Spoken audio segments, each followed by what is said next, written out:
Alors troisième plante derrière moi ici, le topinambour. Alors le topinambour, c'est la famille des tournesols. Ça va faire des grandes tiges comme ça, vous voyez, ça c'est un pied qui avait déjà poussé un an et que j'ai oublié de récolter parce qu'à un moment donné il y avait tellement de choses que voilà, du coup les tubercules, les rhizomes comestibles sont restés dans la terre et vous voyez ça repousse comme des grosses touffes comme ça énormes.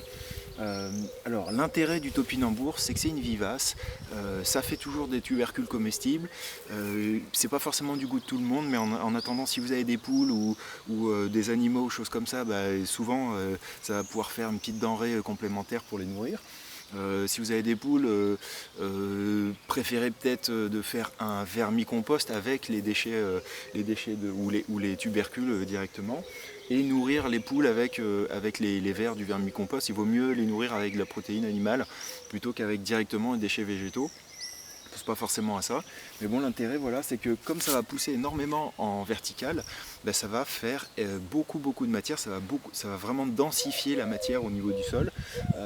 Et comme c'est vivace, il n'y a pas du tout à s'en occuper. On attend que les fans, toutes les tiges elles aient fané à l'automne, et puis on va pouvoir simplement les casser, les broyer, les casser en petits morceaux, puis les mettre par terre. Et ça fait des tiges creuses qui, elles, vont certainement aussi, je me dis, remplacer les hôtels à insectes. Moi, je m'embête pas à faire des hôtels à insectes. Par contre, on met tout ça grassement par terre, et toutes ces tiges creuses, elles vont pouvoir accueillir des petits insectes pendant l'hiver. Autre chose qui n'est pas forcément connue, si vous êtes à l'aise un petit peu avec les choses qui sont amères, alors elle n'est pas très amère, mais il y a quand même une petite pointe.